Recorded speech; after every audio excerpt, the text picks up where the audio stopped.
Hola. Muchas gracias, con la venia de la presidencia.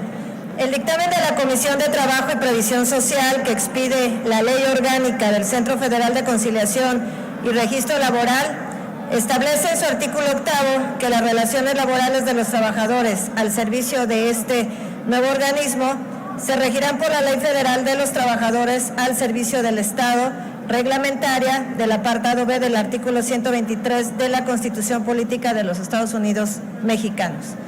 Esta determinación está justificada en los considerandos del dictamen debido a que se decide establecer un régimen de excepción a estos trabajadores. No obstante, no se justifica en el cuerpo del dictamen a qué se debe la excepcionalidad del trabajo que desempeñarán los servidores públicos al servicio de esta instancia de conciliación y registro. El apartado B del artículo 123 constitucional y su ley reglamentaria están reservados para los trabajadores al servicio de los poderes de la Unión, es decir, es una definición restringida para lo que la propia Carta Magna define como estos poderes, o sea, el legislativo, el ejecutivo y el judicial. Permítame, diputada, ruego a la Asamblea atención a la oradora. Hay murmullo en la sala y no se escucha la intervención. Hago una moción de orden. Muchas gracias, señor presidente. El Centro Federal de Conciliación y Registro no forma parte de esos poderes por ser un organismo descentralizado, según lo define la Constitución en el propio artículo 123, apartado A, fracción 20ª. Los trabajadores de los organismos que siendo públicos no rigen sus condiciones laborales por el apartado B son diversos. El IMSS, que es el contrato colectivo más grande del país, la UNAM, la UAM, Pemex, Comisión Federal de Electricidad, el Instituto Mexicano del Petróleo, entre otros, son entes públicos que pese a su naturaleza diversa y sus labores excepcionales se rigen por el apartado A y su ley reglamentaria, la Ley Federal del Trabajo. Y esto es así por determinación de ley y por la interpretación de la Suprema Corte de Justicia de la Nación, que la jurisprudencia 1/96 determinó que las relaciones de los organismos públicos descentralizados de carácter federal con sus servidores no se rigen por las normas del apartado B del artículo 123 constitucional. Pero además resulta notoriamente contradictorio que en el nuevo organismo no se respete el mandato constitucional que otorga a los trabajadores el derecho de acudir a la conciliación previa a los juicios, que otorga certeza y certidumbre a la libertad sindical y que autentifica la contratación colectiva.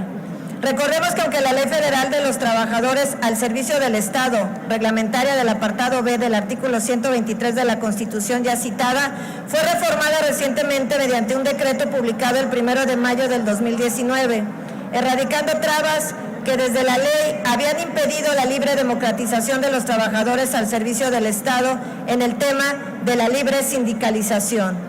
Al eliminar la prohibición de constituir más de un sindicato en cada dependencia del poder público y eliminando el monopolio sindical de la Federación de Sindicatos de Trabajadores al servicio del Estado como federación única, se mantiene un sistema de justicia laboral similar al de las juntas de conciliación y arbitraje, que es de lo que se ha estado tratando la reforma constitucional y legal en la materia de justicia laboral. Las condiciones generales de trabajo, que no contratos colectivos, carecen de la bilateralidad y las garantías de las que ya gozan los trabajadores del apartado A. Dice la Ley Federal de los Trabajadores al servicio del Estado, reglamentaria del apartado B del artículo 123 de la Constitución, en su artículo 87, que las condiciones generales de trabajo se fijarán por el titular de la dependencia respectiva, tomando en cuenta la opinión del sindicato correspondiente a la solicitud de este y se revisarán cada 3 años.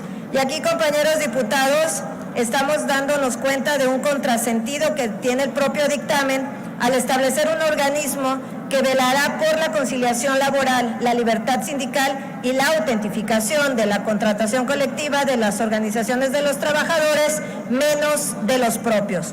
Por eso, en esta reserva, proponemos que se enmiende tal contradicción, estableciendo que en este organismo descentralizado las relaciones laborales se rijan, como debe ser, por el apartado A del artículo 123 constitucional y su ley reglamentaria, la Ley Federal de Trabajo. Es cuanto y muchas gracias por su atención y el ruido. Gracias, diputada.